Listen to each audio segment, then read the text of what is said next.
नमस्कार, कार्यक्रम प्रयासमा स्वागत छ। आज हामी मानवीय विपत्तिलाई हटाउन वा कम गर्न प्रयत्नशील विश्वको सबैभन्दा ठूलो मानवीय सञ्जाल भएको सामाजिक संस्थाको प्रयास चर्चा गर्नेछौँ। विशुद्ध मानवीय सेवा गर्ने उद्देश्यले स्थापित अन्तर्राष्ट्रिय संस्था नेपाल रेड क्रस सोसाइटीले विपत्तिहरूको समयमा कसरी काम गर्दै आइरहेको छ। आज हामीसँग यी लगायतका विषयमा चर्चा गर्न र ती सम्पूर्ण प्रयासको बारेमा जानकारी गराउनका लागि हामीसँग नेपाल रेड क्रस सोसाइटीका कार्यकारी निर्देशक उमेश ढकाल हुनुहुन्छ। आउनुहोस् उहाँलाई स्वागत गरौँ। स्वागत छ यहाँलाई। धन्यवाद। नमस्कार। सन्चै हुनुहुन्छ? हजुर, ठिकै छ। अहिले कोरोना महामारीको कारण सम्पूर्ण देश लकडाउनमा रहेको समय छ। यो समयमा रेड क्रसले कसरी काम अगाडि बढाइरहेको छ? धन्यवाद। एकदमै समसामयिक विषयमा यहाँले प्रश्न सुरु गरिदिनु भयो, त्यसको निम्ति धन्यवाद छ। र यो कोरोनाको महामारी भनेको नेपालमा मात्र नभइकन विश्वभरि फैलेको अवस्था छ।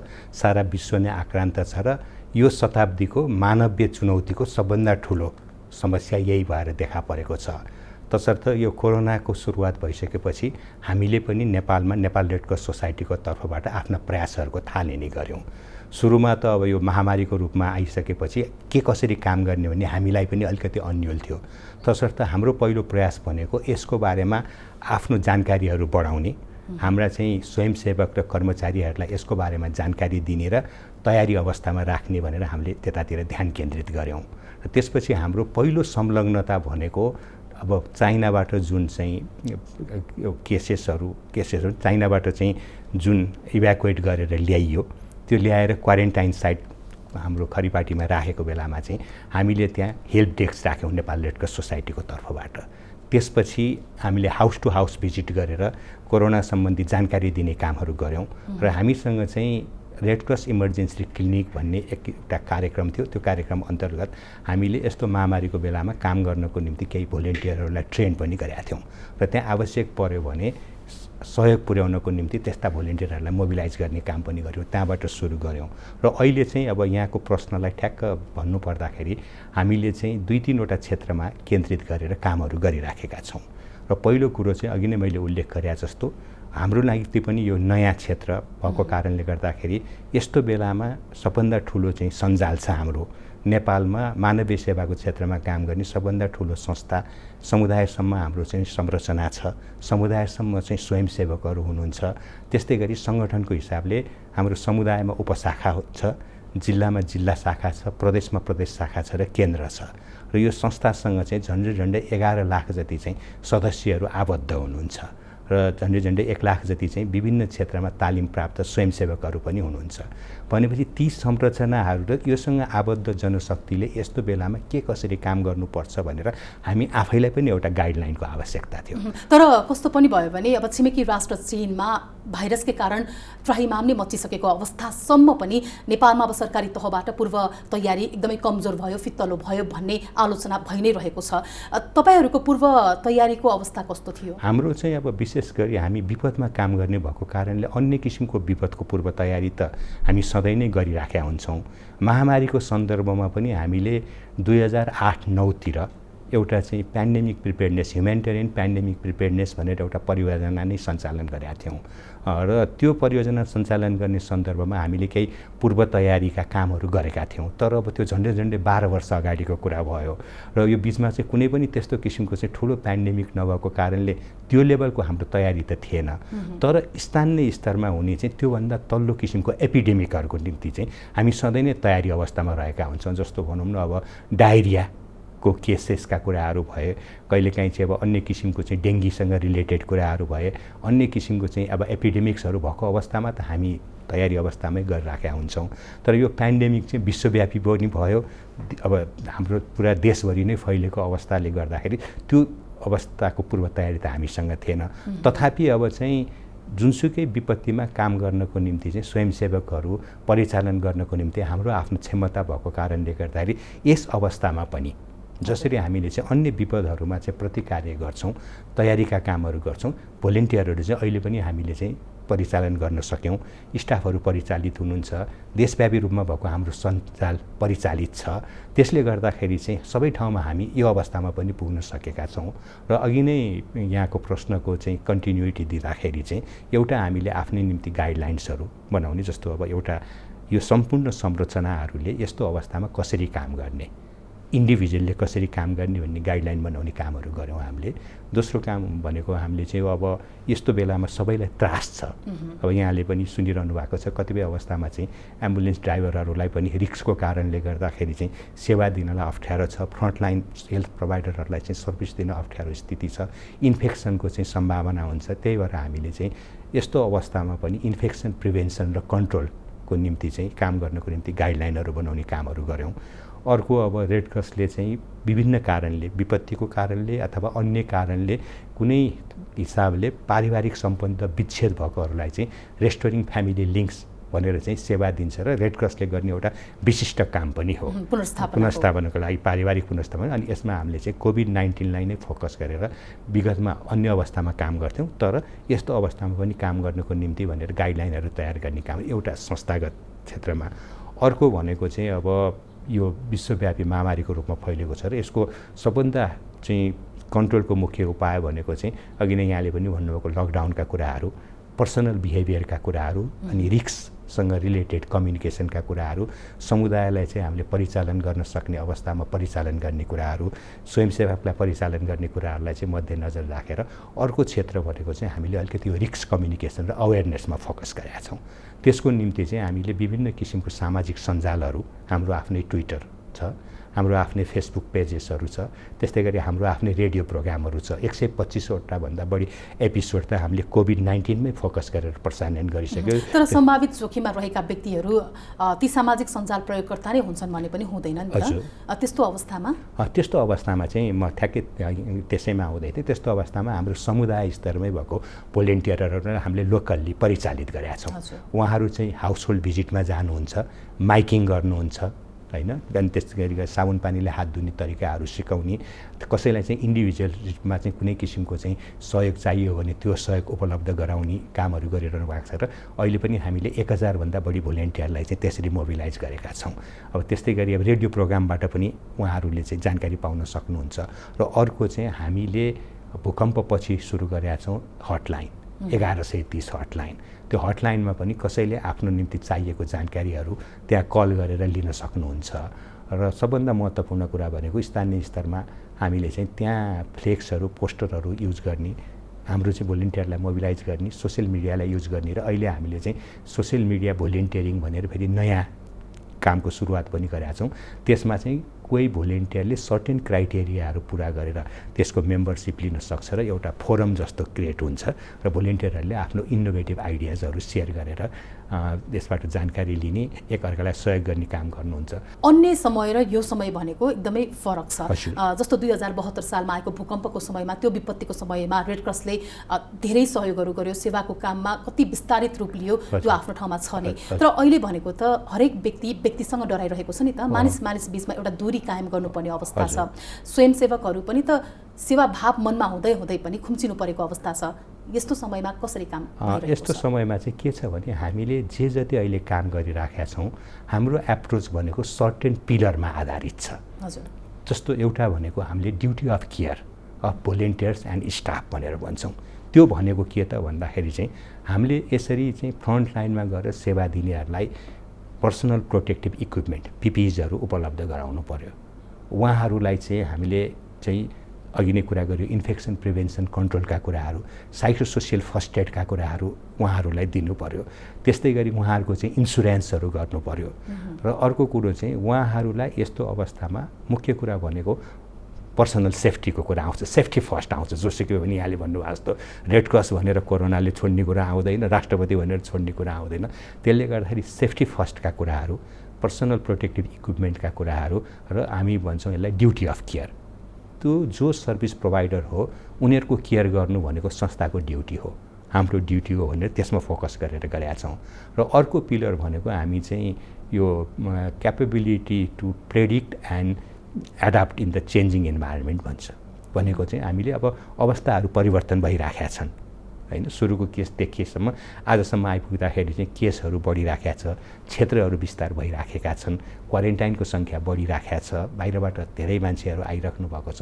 यस्तो अवस्थामा चाहिँ कस्तो अवस्था हुनसक्छ र त्यस्तो अवस्थामा हामीले कसरी काम गर्ने भनेर हामीले एकदमै क्लोजली त्यो सिचुएसनलाई हेरेर पनि काम गर्छौँ, ताकि हामी आफू सेफ पनि हुन सकौँ र हामीले सक्ने साधन स्रोतले भ्याएसम्मको सेवा पनि दिन सकौँ भन्ने अर्को कुरा हुन्छ। र तेस्रो कुरा भनेको चाहिँ हाम्रो त्यही ड्युटी अफ केयर अन्तर्गत नै हामीले चाहिँ अब कन्टिन्युअस लर्निङ र त्यसपछि चाहिँ आफूलाई इम्प्रुभ गर्ने कामहरू पनि गरिराखेका छौँ। जस्तो सुरुको अवस्थामा हामीले के कुरा सिक्यौँ त्यो कुरालाई आगामी दिनमा लागू गर्दै अगाडि बढाइराखेको सन्दर्भ पनि भएको कारणले गर्दाखेरि ती सबै कुराहरूलाई मध्यनजर राखेर गर्छौँ। र त्यसै अन्तर्गतको सेवाको चाहिँ कुरामा कसरी जोडिन्छ यहाँको प्रश्न भन्दाखेरि जस्तो एम्बुलेन्सकै कुरा गरौँ। अब हामीले अहिले चाहिँ देशव्यापी रूपमा सम्भवतः नेपाल रेड क्रसको लार्जेस्ट नेटवर्क होला एम्बुलेन्सको। अहिले पनि हामीले 240भन्दा बढी एम्बुलेन्स देशभरि चाहिँ सञ्चालन गरिराखेको छौँ। हिजोको दिनमा चाहिँ एम्बुलेन्समा कुनै किसिमको चाहिँ इन्फेक्सनसँग रिलेटेड त्यति धेरै ध्यान हामीले केन्द्रित गरेका थिएनौँ, तर आज चाहिँ एम्बुलेन्समा पार्टिसन गरिएको छ।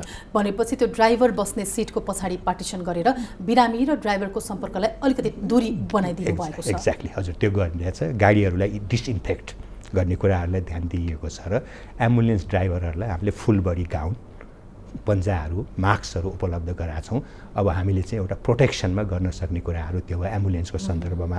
रक्त सञ्चार सेवा अर्को हामीले महत्त्वपूर्ण सेवा देशव्यापी रूपमा सञ्चालन गरेका छौँ र यस्तो अवस्थामा पनि कसैले चाहिँ रगतको अभावले ज्यान गुमाउन नपरोस् भनेर हामीले एकदमै ध्यान दिएर त्यतातर्फ काम गरिरहेका छौँ, जुन चाहिँ अब हाम्रो एसेन्सियल सर्भिससँग रिलेटेड कुरा पनि हो। तर त्यो सर्भिस दिने सन्दर्भमा पनि अघि नै यहाँले भन्नुभएको प्रश्न जोडिन्छ। हाम्रा चाहिँ ब्लड कलेक्सन गर्न जाने चाहिँ जुन चाहिँ हाम्रो स्वास्थ्यकर्मीहरू हुनुहुन्छ, टेक्निसियनहरू हुनुहुन्छ, उहाँहरूको पनि सुरक्षा सुनिश्चित गर्नु पर्यो सम्भव भएसम्मको। त्यस्तै गरी चाहिँ जहाँ डोनेसन हुन्छ त्यो एरियालाई चाहिँ हामीले सेक्योर गर्नु पर्यो। अनि त्यसपछि चाहिँ अरू किसिमको मुभमेन्टहरूलाई पनि हामीले सुरक्षित बनाउनु पर्यो भनेर यो कोभिड सुरु भइसकेपछि जुन कुरा हामीसँग पहिला थिएन, हामीले WHO को गाइडलाइनहरू अध्ययन गऱ्यौँ र यस्तो चाहिँ इमर्जेन्सीको बेलामा ब्लड कलेक्सन गर्नको निम्ति एउटा प्रोटोकल नै निर्माण गऱ्यौँ। त्यसो गर्दाखेरि चाहिँ हामीले चाहिँ अब रक्तदाताहरूले के कुरामा ध्यान पुर्याउनु पर्छ, रक्त सङ्कलकहरूले के कुरामा ध्यान पुर्याउनु पर्यो, हाम्रो गाडीहरूलाई डिसइन्फेक्ट गर्नु पर्यो, कलेक्सन गर्न गएको ठाउँलाई डिसइन्फेक्ट गर्नु पर्यो, मास्कको प्रयोग गर्नु पर्यो, सेनिटाइजरहरूको प्रयोग गर्नु पर्यो। ती सबै कुराहरूलाई सकेसम्म हामीले ध्यान दिएर चाहिँ कामहरू गरिराखेका छौँ। भनेपछि अहिले रक्तदान कार्यक्रमहरू पनि सञ्चालित छ, निरन्तर रूपमा सञ्चालित छ र अहिले चाहिँ विगतमा भन्दा रगतको चाहिँ सङ्कलन र आपूर्तिमा चाहिँ अलिकति फरक अवस्था छ। भन्नाले अब अहिले हस्पिटलमा अपरेसनहरू छैन, एक्सिडेन्टका केसेसहरू पनि कमै छन्। त्यसले गर्दाखेरि चाहिँ रगतको चाहिँ पहिला हाम्रो चाहिँ यो लकडाउनभन्दा अगाडि अथवा यो पेन्डेमिक सिचुएसन हुनुभन्दा अगाडि चाहिँ जनरली 1000 युनिटको चाहिँ हैन एक दिनमा कारोबारको स्थिति हुन्थ्यो भने अहिले चाहिँ 300-400 युनिट देशव्यापी रूपको कुराहरू छ र केन्द्रमा पनि एकदमै कम सप्लाई छ। र अहिले विशेष गरी चाहिँ सप्लाई भनेको चाहिँ डेलिभरी केसेसहरूको निम्ति, त्यस्तै गरी चाहिँ अब क्यान्सर पेसेन्टहरूलाई चाहिँ रेगुलरली दिनुपर्ने हुन्छ, थ्यालेसेमियाको पेसेन्टहरूलाई दिनुपर्ने त्यस्तोलाई मात्र गर्नु परेको छ। तर जस्तो सर्जरीको केसेसहरू, एक्सिडेन्टको केसेसहरू कम भएको कारणले गर्दाखेरि चाहिँ त्यो सप्लाई पनि कम भएको छ र अहिलेसम्म हामीले चाहिँ म्यानेज र मेन्टेन गर्न सकिराखेका छौँ। त्यसो भए लकडाउन झन्डै 2 महिना हुन लाग्दा समेत अहिले रगतको अभाव छैन? हजुर छैन, रगतको चाहिँ हामीले म्यानेज गरिराखेका छौँ। तर कहिलेकाहीँ कस्तो हुनसक्छ भन्दाखेरि रगतको अभाव भयो, रगत पाइएन भनेर पनि आउँछ। त्यो कसरी हुनसक्छ भन्दाखेरि कसैलाई कुनै ग्रुपको ब्लड चाहिएको बेलामा तत्कालै त्यो उपलब्ध नहुन चाहिँ सक्छ। त्यसले गर्दाखेरि त्यो ब्लड ग्रुप पाइएन, त्यो ग्रुपको ब्लड तुरुन्तै पाइएन भन्ने स्थिति चाहिँ हुनसक्छ। तर त्यस्तो अवस्थामा पनि हामीले चाहिँ अब यहाँ केन्द्रमा भएन भने भक्तपुरमा पठाएर हुन्छ कि त्यहाँ रिक्वेस्ट गरेर हुन्छ कि अथवा कतिपय अवस्थामा डोनरहरूलाई चाहिँ रिक्वेस्ट गरेर अथवा अब सम्भव भयो भने पेसेन्ट पार्टीकै कसै डोनरले चाहिँ डोनेट गरेर भए पनि सकभर त्यसलाई पनि म्यानेज गर्ने प्रयासहरू हामीले गरिराखेका छौँ। तर अहिले अलिकति अब चुनौती चाहिँ थपिएको छ। चुनौती किन थपिएको छ भन्दाखेरि चाहिँ अब कम्युनिटीमा पनि एक किसिमको केसेसहरू देखिन थालिसकेपछि चाहिँ अलिकति अब यो मनोसामाजिक असर त जसलाई पनि परिहाल्छ। अब चाहिँ हाम्रा चाहिँ प्राविधिकहरू प्लस अब डोनेसन गर्ने संस्थाहरू, डोनेसन गर्ने डोनरहरूमा पनि अलिकति त्यो पक्ष चाहिँ विगतको भन्दा अलिकति परिवर्तन भएको जस्तो हामीले महसुस गरेका छौँ। तथापि त्यति हुँदाहुँदै पनि हामीले चाहिँ उहाँहरूसँग चाहिँ नियमित सम्पर्क गरेर र त्यसपछि सुरक्षाको उपायहरू अवलम्बन गरेर गरिराखेको हुनाले त्यसलाई चाहिँ अहिले म्यानेज गरेको अवस्था छ।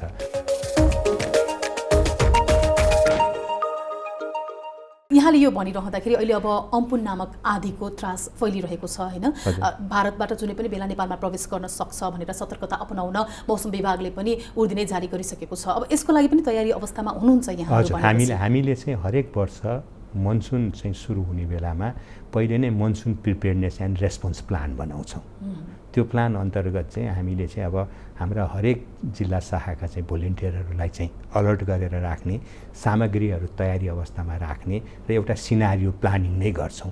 त्यसले कति असर गर्न सक्छ, यो त अम्पुन त अब यसपालिको चाहिँ सम्भावित आँधीको कुरा भएर अब नेपालमा त्यसले त्यति धेरै प्रभाव पार्दैन भन्ने कुराहरू पनि आइराखेको छ। त्यसले गर्दाखेरि चाहिँ अब यो मौसम पूर्वानुमानको आधारमा, हाम्रो चाहिँ अनुभवको आधारमा, हाम्रो चाहिँ क्षमताको आधारमा हामीले चाहिँ एकदमै योजनाबद्ध हिसाबले प्रिपेयर्डनेस र रेस्पोन्सको प्लान तयार गरेर काम गर्ने भएको हुनाले अहिले चाहिँ कोभिड सँगसँगै हामीले त्यो तयारीलाई पनि छोडेका छैनौँ। त्यसलाई पनि सँगसँगै अगाडि बढाइराखेको सन्दर्भ छ।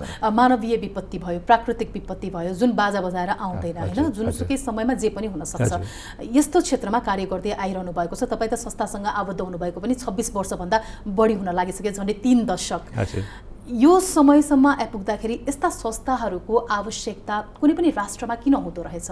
आवश्यकताको कुरा गर्दाखेरि रेडक्रस भने नै आवश्यकताबाट जन्मिएको, युद्धबाट जन्मिएको, स्थापना नै आवश्यकताबाट, युद्धको चाहिँ विभीषिकाबाट कसैलाई बचाउनको निम्ति चाहिँ सुरु भएको संस्था हुनाले आवश्यकता त त्यहाँ नै भइहाल्यो। तर अन्तर्राष्ट्रिय रेडक्रस स्थापना भएको ठिक 100 वर्षपछि मात्र नेपाललाई आवश्यकता भएको देख्दा चाहिँ किन भन्ने पनि प्रश्न त्यो त अब होइन, अन्तर्राष्ट्रिय रूपमा चाहिँ भयो, विस्तार हुँदै गयो, विभिन्न देशहरूले चाहिँ रेडक्रस स्थापना गर्दै गएर अनि रेडक्रस स्थापना हुनको निम्ति चाहिँ सर्टेन कन्डिसनहरू पनि छ। त्यत्तिकै रेडक्रस स्थापना हुँदैन, कुनै पनि देशमा चाहिँ रेडक्रस स्थापना हुनको निम्ति त्यो देशले चाहिँ सर्टेन कन्डिसनहरू चाहिँ पुरा गर्नुपर्ने हुन्छ र त्यो देशको सरकारले जेनेभा कन्भेन्सनमा हस्ताक्षर गरेपछि मात्र त्यो देशमा रेडक्रस स्थापना हुन सक्छ र नेपालमा पनि त्यही हिसाबले 100 वर्षपछि स्थापना भयो र त्यसपछि चाहिँ अब देशव्यापी रूपमा यो विस्तार भएर हामी आज यो अवस्थामा आइपुगेका छौँ। र विगतमा चाहिँ अब वारमा काम गर्यो, तर बिस्तारै चाहिँ अब रेडक्रसले चाहिँ दोस्रो विश्वयुद्धपछि पनि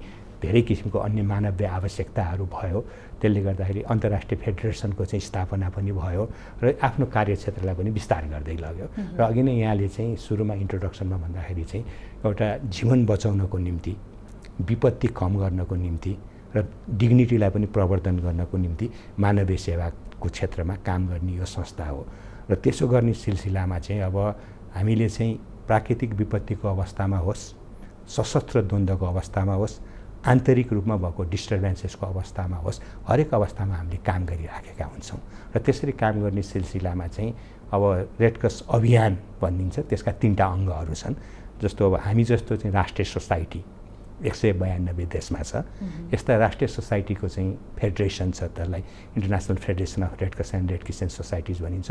अनि अर्को चाहिँ विशेष गरी सशस्त्र द्वन्द्वको बेलामा, आन्तरिक रूपमा डिस्टर्बेन्सेस भएको बेलामा, कन्फ्लिक्टमा काम गर्ने छुट्टै म्यान्डेट भएको अर्को फेरि अन्तर्राष्ट्रिय अङ्ग छ, जसलाई ICRC भनेर भन्छ, international committee of the red cross भनेर भनिन्छ। त्यो 3टै मिलाएर अभियान भनिन्छ र जस्तोसुकै मानवीय विपत्ति परे पनि, प्राकृतिक विपत्ति परे पनि यो क्रियाशील भएर काम गर्छ। तसर्थ यो मानवीय चाहिँ आवश्यकताहरू, मानवीय सङ्कटहरू भनेको बढ्दो क्रममा छ होइन, चाहे त्यो मानव सिर्जित होस्, चाहे त्यो प्राकृतिक होस्। र विशुद्ध रूपमा मानिसको जीवन बचाउनको निम्ति, विपत्ति कम गर्नको निम्ति यस्तो संस्थाको आवश्यकता निश्चित रूपमा त पर्या छ र यसको सेवालाई त अझ विश्वव्यापी रूपमा विस्तार गर्नुपर्ने पनि आवश्यकता छ। अनि अर्को चाहिँ अब रेडक्रसले चाहिँ त्यसरी चाहिँ विपत्तिमा काम गर्ने अलिकति सुरुमा रिलिफ अर्गनाइजेसनको रूपमा रेडक्रसले काम सुरु गरे पनि, तर पछिल्लो समयमा आएर चाहिँ जहाँ सङ्कटासन्नताको अवस्था छ, सङ्कटासन्नताको अवस्थामा पनि सरकारको अक्जिलियरीको रूपमा जहाँ ग्याप छ त्यो ठाउँमा पनि विकासमूलक कार्यक्रमबाट पनि हामीले कामहरू गरिरहेका छौँ। उदाहरणको रूपमा हामीले खानेपानी तथा सरसफाइ कुरो चाहिँ स्वच्छताको क्षेत्रमा काम गरेका छौँ, त्यस्तै गरी स्वास्थ्यको क्षेत्रमा काम गरेका छौँ, त्यस्तै गरी चाहिँ अब प्रोटेक्सन जेन्डर इन्क्लुजनको क्षेत्रमा काम गरेका छौँ। तर त्यो काम गर्दाखेरि चाहिँ हामी डेभलपमेन्ट अर्गनाइजेसनको रूपमा काम नगरिकन सङ्कटासन्नताको अवस्थामा सङ्कटासन्नतालाई न्यूनीकरण गर्नको निम्ति काम गरेका छौँ। अब फेरि पनि कोभिड-19 चर्चा गरौँ होइन। यहाँले एम्बुलेन्स जुन जानकारी गराउनु भयो 240 भन्दा बढी देशभरमा अहिले रेड क्रसकै एम्बुलेन्स पनि प्रयोगमा ल्याइरहेको अवस्था छ। जेठ 3 गते एकजना सुत्केरी महिलाको मृत्यु भयो सिन्धुपाल्चोक जिल्लामा। त्यो समयमा पनि रेड क्रसको एम्बुलेन्स पनि प्रयोग भएको र त्यो कारणले गर्दा एम्बुलेन्समा काम गर्ने ड्राइभर लगायतका व्यक्ति चाहिँ अलिकति डरमा रहेको भन्ने पनि समाचारहरू आएका थिए। थोरै यस बारेमा पनि बताइदिनुहोस्। हो, हामीलाई जानकारी आए अनुसार चाहिँ त्यो सुत्केरी महिलालाई चाहिँ हस्पिटलबाट चाहिँ घर पुर्याउनको निम्ति र पहिला चाहिँ घरबाट हस्पिटल पुर्याउनको निम्ति पनि हाम्रो एम्बुलेन्स प्रयोग भएको रहेछ र त्यसमा चाहिँ आबद्ध हाम्रो चाहिँ प्यारामेडिक्सहरूले नै उहाँलाई चाहिँ अब ट्रान्सपोर्ट गर्ने सिलसिलामा चाहिँ सहयोग पनि पुर्याउनु भएको रहेछ। र अब जब उहाँको चाहिँ दुर्भाग्यवश अब मृत्यु हुन गयो, अब हामी सबैको निम्ति एउटा दुर्भाग्यपूर्ण अवस्था नै हो, पहिलो केस नेपालमा त्यो हुन गयो। त्यसपछि चाहिँ उहाँहरूमा पनि अलिकति डर निश्चित रूपमा भएकै थियो। तर हामीले चाहिँ अब हाम्रै आफ्नो अहिले सेवा विस्तार गर्ने सिलसिलामा चाहिँ अघि नैको सेवासँग पनि जोड्न सकिएला। विशेष गरी एम्बुलेन्स ड्राइभरहरू र फ्रन्ट लाइनमा काम गर्ने हाम्रो चाहिँ ब्लड ट्रान्सफ्युजनको सर्भिस प्रोभाइडरहरूलाई इन्फेक्सन प्रिभेन्सन र कन्ट्रोलको हामीले चाहिँ अनलाइन माध्यमबाट ट्रेनिङहरू दिइराखेका छौँ, भर्चुअल मिन्सबाट चाहिँ उहाँहरूलाई ट्रेन गरिराखेका छौँ। र त्यस्तै गरी चाहिँ अर्को चाहिँ यो साइकोसोसियल सपोर्टको कामहरू पनि गरिराखेका छौँ, फर्स्ट एड दिने कामहरू पनि गरिराखेका छौँ र एउटा लर्निङ प्लेटफर्म नै हामीले अहिले क्रिएट गरेका छौँ ताकि उहाँहरूले त्यो प्लेटफर्ममा जोइन गरेर साइकोसोसियल फर्स्ट एडको बारेमा जानकारी लिन सक्नुहुन्छ, ट्रेन्ड हुन सक्नुहुन्छ। त्यो पनि सुरुवात गरेका छौँ र त्यसै अन्तर्गत चाहिँ उहाँहरू पनि त्यसमा संलग्न हुनुहुन्थ्यो भन्ने चाहिँ मैले सुनेपछि जो हाम्रो चाहिँ अब साइकोसोसियल सपोर्टको चाहिँ एक्सपर्ट हुनुहुन्छ एउटा ग्रुप नै क्रिएट गरेका छौँ हामीले। उहाँलाई मैले राति नै फोन गरेर चाहिँ उहाँहरूको अवस्था बुझ्नुहोस् के छ र उहाँहरूलाई चाहिँ आवश्यक पर्छ भने तुरुन्तै साइकोसोसियल फर्स्ट एड पनि दिनु पऱ्यो र त्यसपछि चाहिँ अब टेस्टहरू पनि गर्नु पऱ्यो भनेर चाहिँ राति नै कुरा गरेपछि उहाँले कुरा गर्दाखेरि चाहिँ अब अलिकति त्रसित त हुनुहुन्छ तर त्यति धेरै त्रसित चाहिँ देखिएन। उहाँहरूले चाहिँ सकभर चाहिँ सेफ्टी मेजर्सहरू अपनाएर चाहिँ केसहरू ह्यान्डल गर्नुभएको रहेछ। तथापि अब टेस्ट हुन्छ उहाँहरूको भनेर भन्नुभयो। अनि पछि उहाँहरूको पिसिआर टेस्ट पनि भयो र सबै कुराहरू नेगेटिभ छ। त्यस्तो स्थिति चाहिँ बन्यो। तर पनि के छ भने उहाँहरूको लेभल अफ कन्फिडेन्स घटेको पाइएको छैन र उहाँहरूले चाहिँ हामीले एउटा सेवा दिन सक्यौँ भनेर एउटा गर्व महसुस गर्नुभएको स्थिति पनि छ। तर पनि सबैतिर त्यो अवस्था नहुन सक्छ। अब अर्को यहाँहरूले चाहिँ मिडियामा पनि सायद सुन्नुभयो होला तर मिडियामा आएको छैन भने हाम्रो फेसबुकमा चाहिँ आएको थियो। धनकुटामा चाहिँ अब पेसेन्टहरूलाई चाहिँ कोशी अञ्चल अस्पतालमा ट्रान्सपोर्ट गर्नको निम्ति समस्या पर्यो भनेर हाम्रो रेड क्रसको सभापति आफैले नै लिडरसिप लिएर उहाँ आफैले नै ट्रान्सपोर्ट गर्ने चाहिँ व्यवस्था मिलाउनु भयो पिपिईहरू युज गरेर हैन, सबैले आफ्नो सेफ्टी मेजर्सहरू लिएर। अघि नै भन्नुभएको जस्तो चाहिँ यो अलिकति भावनासँग पनि जोडिएको छ, आवश्यकतासँग पनि जोडिएको छ। तर त्यति हुँदाहुँदै पनि अब हामीले चाहिँ रिस्कलाई चाहिँ मिनिमाइज गर्न सक्दैनौँ हैन, अन्डरमाइन गर्न सक्दैनौँ। अब केही पनि छैन, अब केही पनि हुँदैन भनेर भन्ने पनि भएन। एउटा चाहिँ अब रिस्कलाई एसेस गर्नु पर्यो, रिस्क मिटिगेसनको मेजर्सहरू अपनाउनु पर्यो, आफ्नो सेफ्टीलाई इन्स्योर गर्नु पर्यो र अरूको सेफ्टीलाई पनि इन्स्योर गर्नु पर्यो। त्यसको निम्ति यो ड्युटी अफ केयरका कुराहरू, ट्रेनिङका कुराहरू अनि त्यसपछि अब इक्विपमेन्टहरू प्रोभाइड गर्ने कुराहरू चाहिँ हामीले गरिराखेका छौँ। र यो काम भनेको चाहिँ विगतमा हामीले अरू विपदको अवस्थामा गर्ने कामभन्दा कम्प्लिटली फरक काम छ।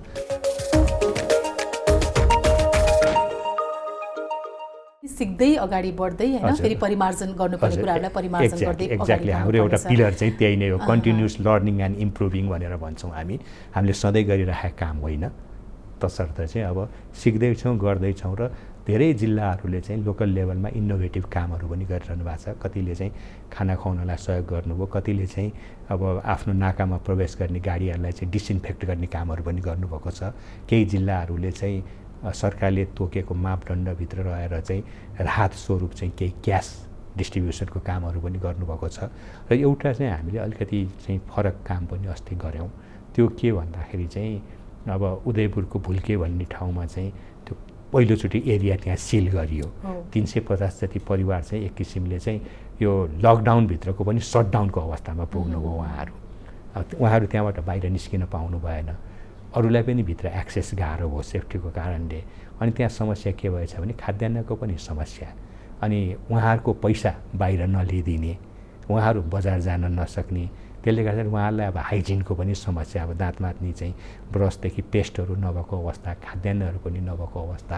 त्यस्तै गरी चाहिँ अब महिलाहरूलाई चाहिँ सेनिटरी प्याडको चाहिँ आवश्यकता, अरू किसिमको चाहिँ हाइजिन किटहरूको आवश्यकता देखेपछि हामीले चाहिँ त्यहाँ चाहिँ वान टाइमको निम्ति भनेर त्यस्तो अवस्थामा अब आवश्यकतालाई त सम्बोधन गर्नु पऱ्यो। अब जहाँ विपत्ति परिरहेको छ, जहाँ दुःख छ, त्यहाँ रेड क्रस हुनुपर्छ भनेपछि अनि एउटा स्पेसल किसिमको चाहिँ अनुरोध आइसकेपछि हामीले उहाँहरूलाई चाहिँ एकपटकको निम्ति भनेर चाहिँ खाद्यान्न, त्यसपछि चाहिँ हाइजिन किटहरू उपलब्ध गरायौँ।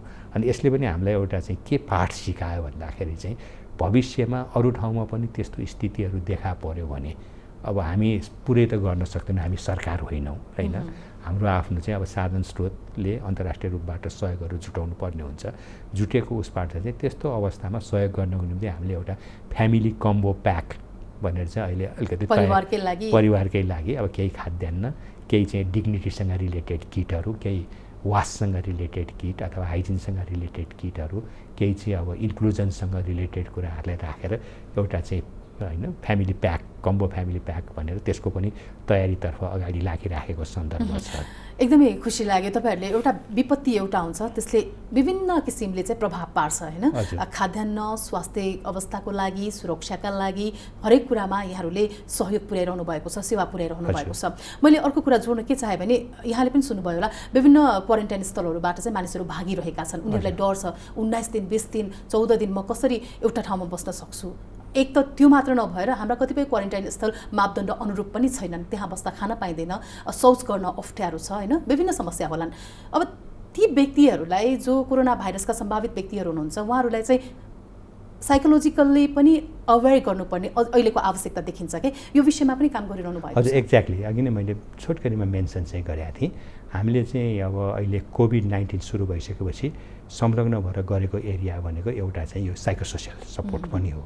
अब त्यस एउटा हामीले त्यो इन्फेक्सन प्रिभेन्सन र कन्ट्रोलको चाहिँ ट्रेनिङको कुराहरू पनि अहिले व्यापक रूपमा गरेका छौँ। सबै एम्बुलेन्स ड्राइभर, त्यस्तै गरी चाहिँ ब्लड ट्रान्सफ्युजन सर्भिस प्रोभाइडर र अरू कसैले चाह्यो भने त्यो गर्ने गरेका छौँ। अर्को चाहिँ अब त्यस्तै गरी चाहिँ अघि नै पनि भने एम्बुलेन्स ड्राइभर, अब त्यसपछि फ्रन्टलाइन सर्भिस प्रोभाइडरहरू र एनी इन्डिभिजुअल जसले चाहिँ त्यस्तो किसिमको चाहिँ साइकोसोसियल फर्स्ट एड चाहिँ आवश्यकता महसुस गर्छ, उहाँहरूलाई हामीले चाहिँ भर्चुअल मिन्सबाट चाहिँ उहाँहरूलाई जानकारी दिने, उहाँहरूलाई चाहिँ काउन्सिलिङ गर्ने कामहरू पनि गरिराखेका छौँ र त्यो मेकानिजममा हामीले इस्टाब्लिस गरेका छौँ। र त्यसबाट पनि अझ एक स्टेप अगाडि बढेर हामीले एउटा चाहिँ लर्निङ प्लेटफर्म नै क्रिएट गरेका छौँ। अब सबैलाई त्यो एक्सेस त नहोला, तर पनि एक्सेस हुनेले चाहिँ त्यहाँबाट लर्न पनि गर्न सक्नुहुन्छ।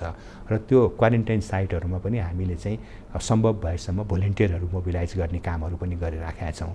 र त्योसँगै रिलेटेड अब भागेको अथवा जो इन्फेक्टेड हुनुहुन्छ उहाँहरूसँग सम्पर्कमा आएको व्यक्तिहरू पहिचान गर्नको निम्ति जसलाई कन्ट्याक्ट ट्रेसिङ भनेर भनिन्छ, त्यो कन्ट्याक्ट ट्रेसिङमा पनि झन्डै 24 जिल्लामा चाहिँ हामीले सरकारलाई सहयोग गरेर कामहरू पनि गरिराखेका छौँ। तर अब यो एकदमै कम्युनिटीसम्म चाहिँ स्प्रेड हुँदै गएको अवस्थालाई मध्यनजर राखेर चाहिँ हाम्रो आफ्नो चाहिँ लोकल लेभलको नेटवर्क भोलिन्टियरहरूलाई चाहिँ मध्यनजर राखेर र केही यो टेक्निकल एस्पेक्ट र अर्गनाइजेसनल एस्पेक्टहरूलाई मध्यनजर राखेर एउटा सर्भिलान्स निगरानीका कुराहरू र अर्को चाहिँ अब यो कन्ट्याक्ट ट्रेसिङका कुराहरूमा पनि हामीले चाहिँ अलिकति आफ्नो कामलाई विस्तार गर्ने सोच बनाइराखेको छ। र निश्चित रूपमा अहिले चाहिँ सबभन्दा च्यालेन्जको रूपमा देखिएको भनेको त्यो क्वारेन्टाइनमा बस्ने मात्र होइन कि हाम्रै आफ्नो चाहिँ सर्भिस प्रोभाइडरहरूलाई, हामीसँगै आबद्ध मान्छेहरूलाई पनि अघि नै यहाँले भन्नु भने अब 2 महिना जति भइसक्यो लकडाउनको स्थिति, मान्छेको एक किसिमले चाहिँ दैनिकी नै परिवर्तन भएको अवस्था छ। त्यसले गर्दाखेरि त्यस्तो अवस्थामा पनि अब आफ्नो किसिमको चाहिँ समस्या त सबैसँग छ। र विशेष गरी चाहिँ अब हामीले चाहिँ यो कोभिड-19ले चाहिँ स्वास्थ्यमा मात्र इम्प्याक्ट पारे हो भनेर सोच्नु पनि भएन। यसले त मुख्य रूपमा चाहिँ हेल्थमा इम्प्याक्ट त पारेको छँदैछ, तर यसको चाहिँ सोसियल इम्प्याक्ट पनि ठुलो छ र त्योभन्दा पनि ठुलो इम्प्याक्ट चाहिँ साइकोसोसियल पनि छ।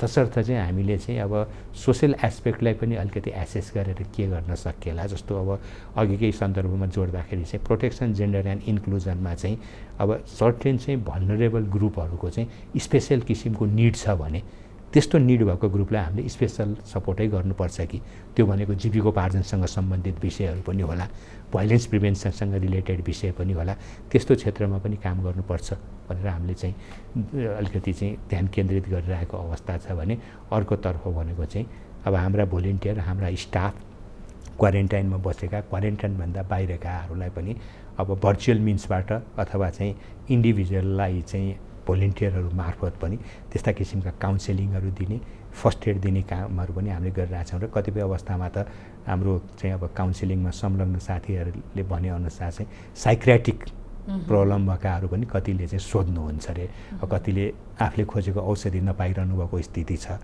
कतिलाई चाहिँ भिन्नै किसिमको चाहिँ शारीरिक अनुभव भएको स्थिति छ, त्यस्तो पनि भएको हुनाले चाहिँ हामीले त्यसलाई पनि एउटा चाहिँ प्रायोरिटीको क्षेत्र राखेर काम गरिराखेका छौँ र अरू किसिमको चाहिँ योजनाहरू पनि बनाइराखेका छौँ। र अघि नै यहाँले भन्नुभयो जस्तै अब यो चाहिँ हाम्रो सिचुएसन जसरी डेभलप हुँदै जान्छ सबै चिज इभल्भ भइराखेको छ नि, सरकारलाई पनि गाह्रो छ, अब चिजहरू चाहिँ चेन्ज भइराखेको छ, देशव्यापी रूपमा हेर्नु पर्यो, यत्रो ठुलो रिसोर्स मोबिलाइज गर्नुपर्ने छ होइन, सर्भिस प्रोभाइडरहरू नै इन्फेक्टेड भएको अवस्था छ, सुरक्षामा संलग्नहरू चाहिँ इन्फेक्टेड भएको अवस्था छ, उहाँहरूको मनोबललाई पनि मेन्टेन गर्नु पर्यो, सर्भिस पनि दिनु पर्यो। त्यसले गर्दाखेरि यस्तो अवस्थामा सरकार यो संस्था ऊ संस्था भन्दा पनि यो हाम्रो इन्डिभिजुअल रेस्पोन्सिबिलिटी पनि हो, इन्स्टिट्युसनल रेस्पोन्सिबिलिटी पनि हो र यो होल ह्युमेन काइन्डको चाहिँ कलेक्टिभ रेस्पोन्सिबिलिटी पनि हो। यो रेड क्रसले कसरी काम गरिरहेको छ होइन, रेड क्रस आफै उत्पन्न किन भयो, कस्तो थियो आवश्यकता त्यो समयमा लगायतका जानकारी यहाँले दिनुभयो।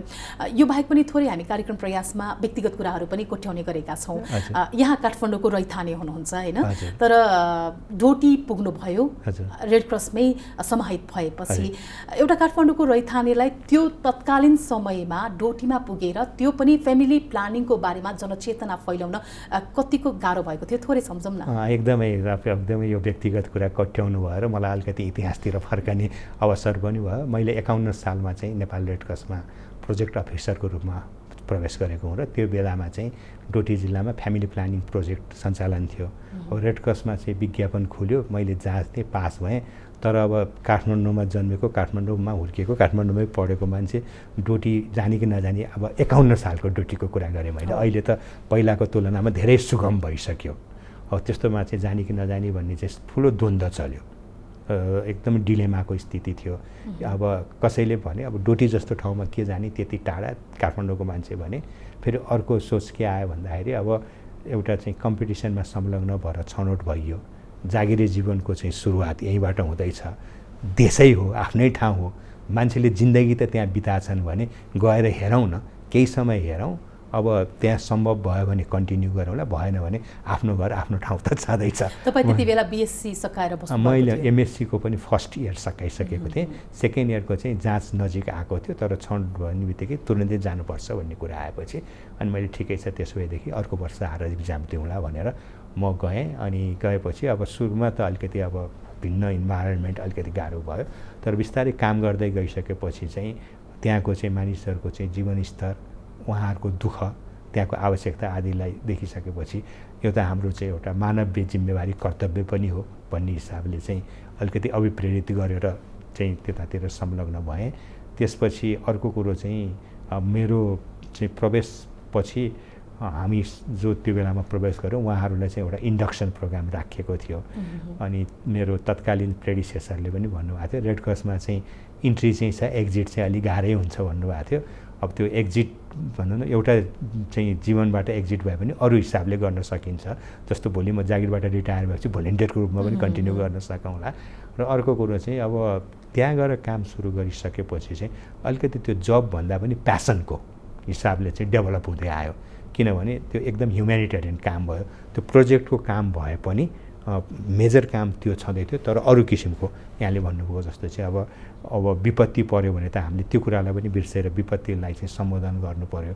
अरू किसिमको चाहिँ मानवीय आवश्यकताहरूलाई चाहिँ सम्भव भएसम्म चाहिँ सहयोग गर्नु पर्यो भनेपछि एउटा मानव भएर अर्को मानवको निम्ति चाहिँ सहयोग गर्नको निम्ति सधैँ कम्फोर्ट मात्र खोजेर हुँदैन। आफ्नो जिम्मेवारी कर्तव्य र दायित्वलाई पनि सँगसँगै जोड्नुपर्छ। किन नगर्ने भन्ने चाहिँ त्यहाँ पुगिसकेपछि म अलि बढी मोटिभेटेड भएँ होइन। त्यसपछि चाहिँ 1 वर्ष जति मैले त्यहाँ बिताएँ अनि पछि मेरो काठमाडौँमै सरुवा भयो।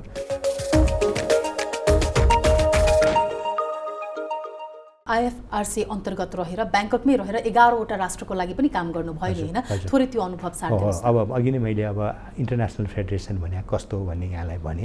अब इन्टरनेसनल फेडरेसन भनेको 192 देशको चाहिँ महासङ्घ हो र अब त्यो महासङ्घको मुख्य काम भनेको चाहिँ आफ्ना चाहिँ सदस्य राष्ट्रहरूको चाहिँ क्षमता अभिवृद्धि गर्ने, सहयोगहरू उपलब्ध गराउने, क्षमतामा चाहिँ विस्तार गर्ने काम एउटा हो भने अर्को चाहिँ ठुल्ठुलो विपत्ति परेको बेलामा अन्तर्राष्ट्रिय सहयोगलाई चाहिँ कोअर्डिनेट र डिरेक्ट गर्ने काम चाहिँ त्यो IFRCले गर्छ र त्यसको मुख्यालय चाहिँ जेनेभामा छ।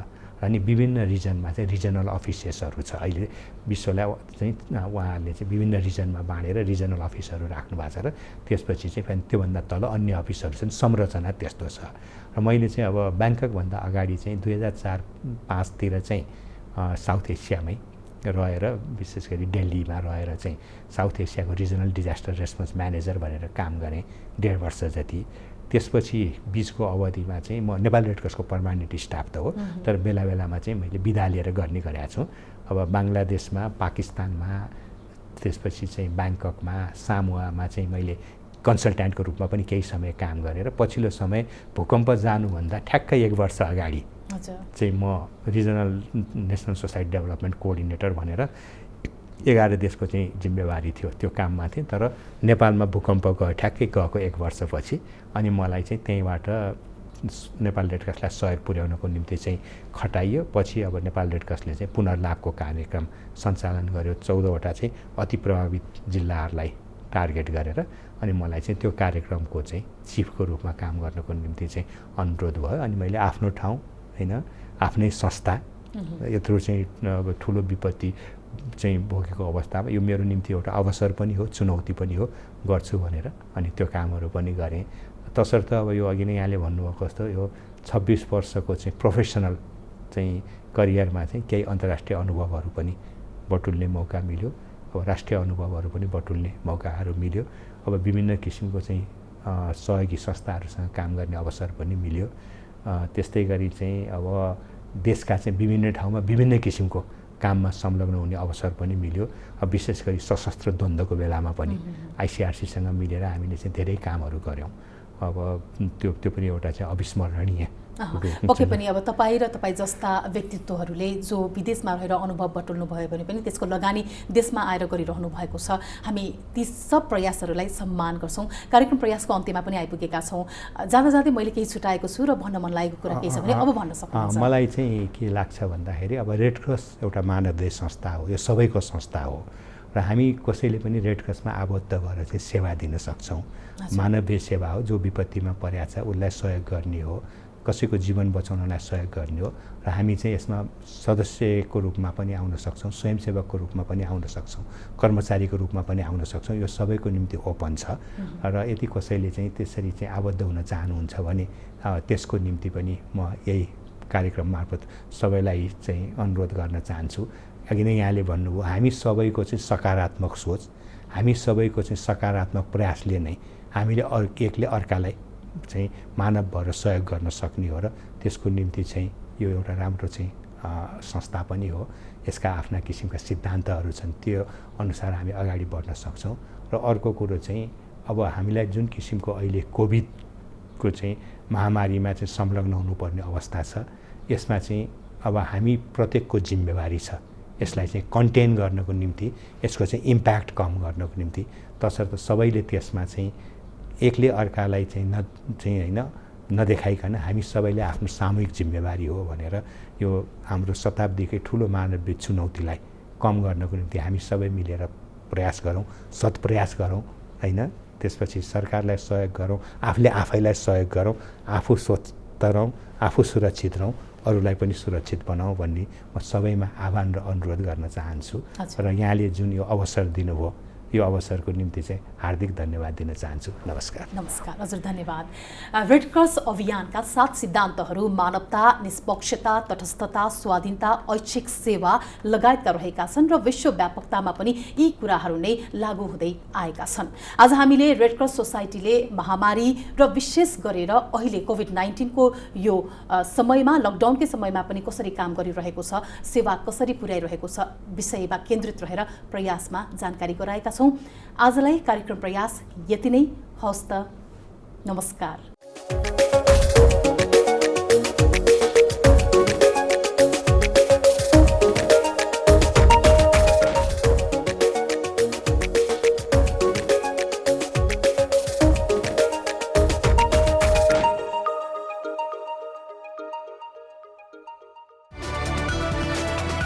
It's an AP1 presentation.